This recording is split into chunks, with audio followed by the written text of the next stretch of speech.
We've all been in situations like if we join a new club or a new group or start a new job where you have the question, like a questionnaire, right? Tell us about yourself. It's kind of icebreaker type stuff. And oftentimes they say, tell us something interesting about yourself, or write down one thing that may be interesting or whatever. And the one I always use is, I write down, I have appeared in 2 movies, both of which won the Oscar for Best Picture.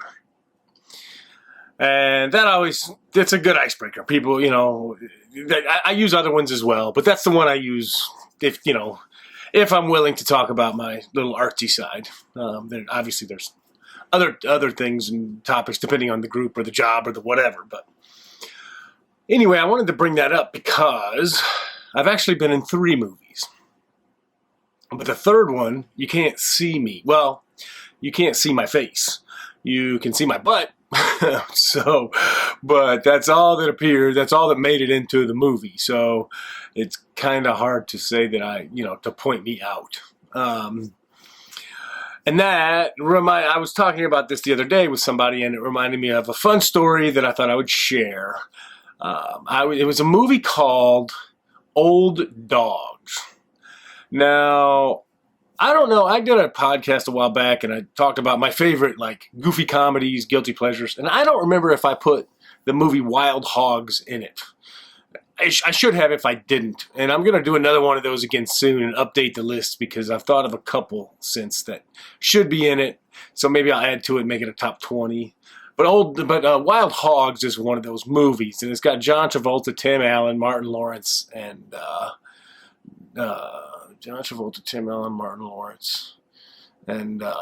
William H. Macy. They're a biker gang, right? Okay, biker gang. There's a bunch of middle-aged guys that go on a bike ride on their Harleys across the country, and then hilarity ensues. Anyway, so Wild Hogs was a big success, and shortly thereafter, they made a movie called Old Dogs. And I think it must have been the same production team or the same writers or same director. I don't know. It was terrible. It was a flop. It was terrible. It was not a good movie. And I don't know if they were just trying too hard or it was just like, you know what, Wild Hogs was awesome and there's no reason to try to do anything the same. It is what it was. But this Old Dogs had John Travolta as well, but it also had Robin Williams. So the part that I was in, there's a scene in the movie, it's a very short scene, where they're having dinner in a restaurant. And it was a restaurant in Times Square in Manhattan, in New York. So it was a night shoot, and I got called up to be an extra in this scene. Now it was filmed in Times Square. There's a restaurant called Bubba Gump Shrimp, right, which is it's just a chain restaurant, much like, I don't know, TGI Fridays or Olive Garden or whatever, but they have shrimp and, it's very similar to Red Lobster in a way, but it feeds off the movie Bubba Gump Shrimp. And they've got Bubba Gump paraphernalia in there and all that stuff. Excuse me. So when you go in there, and it's on the 2nd floor of this building, and it's got big, huge picture windows all around. All this is leading up to, because I wanted to tell the story, I wanted to tell a Robin Williams story. So we did, I was in this, I got called to do this scene, and I was just playing a waiter in this restaurant where, when you see a movie and in the scene and there's background stuff going on, people doing normal, quote unquote, normal things. In this case, since they were in a restaurant, they needed a couple of people in the background to be waiters and blah, blah, blah. So I was walking around in the back pretending I was waiting tables. But during the shoot, now these things are long, and it was a night shoot. It was, shoot, I don't think we finished till 3:30 in the morning. I think it started at 7 or 8 at night. Like it was one of those late night shoots because they wanted the background. They wanted to use the background window and the scenery of Times Square in the scene behind the actors. So the actors in the scene were actually John Travolta and Robin Williams.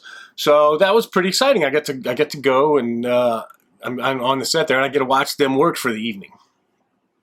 A couple of things upon first impressions. One, John Travolta is bigger than I thought, and Robin Williams is smaller than I thought.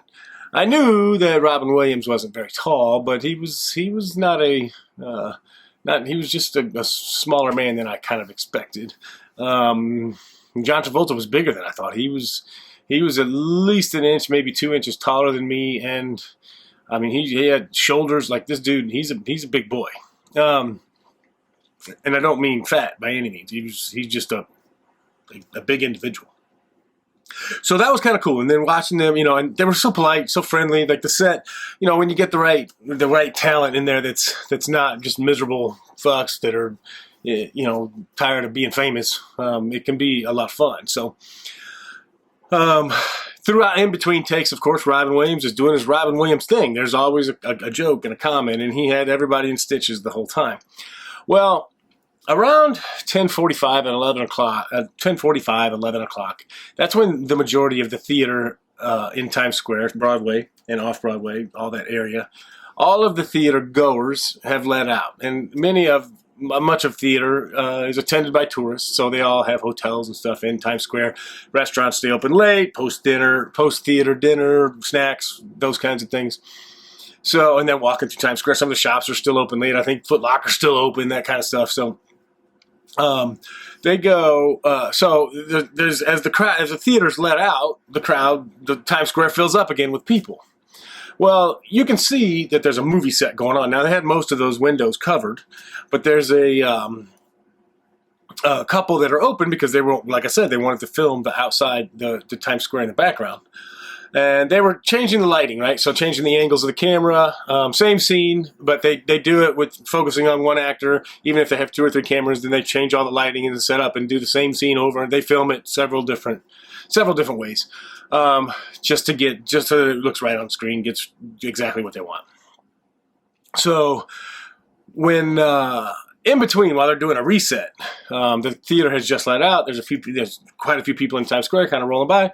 So Robin Williams walks up to one of the big picture windows and looks down. And again, we're only on the second floor, but we are up, and kind of looks down at some of the people. And somebody down there stops and is looking up and recognizes him, of course, and is, Robin Williams waves. And so, then suddenly, instantly, there was excitement. And there was a buzz. People were, oh, my God, hey. So, I'm not kidding. It was within 5 minutes. And they had blocked off the street. And police had showed up and they put a couple of barricades up, like those, metal barricades.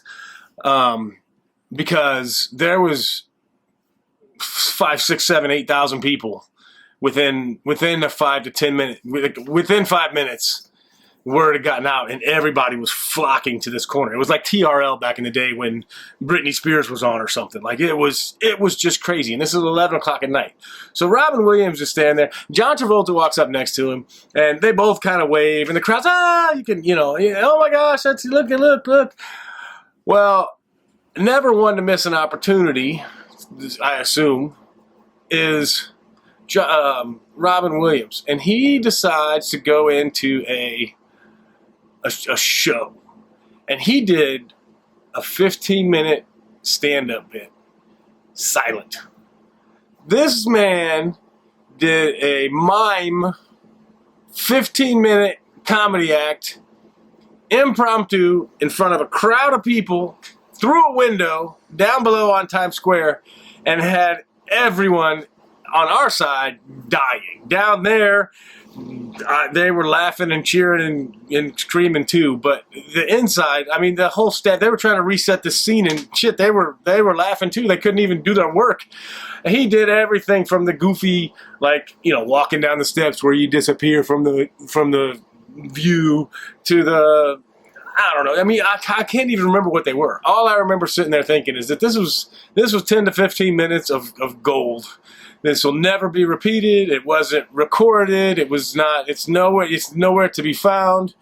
And it was just one of those special moments in time where I was lucky enough to be able to witness just the greatness in the moment. And Robin Williams, who, I was never a huge fan of his stand-up, and some of his movies. I was always hit or miss with him. I mean, it's whatever. It's just an opinion, right? I mean, I'm sure he was a wonderful, wonderful man.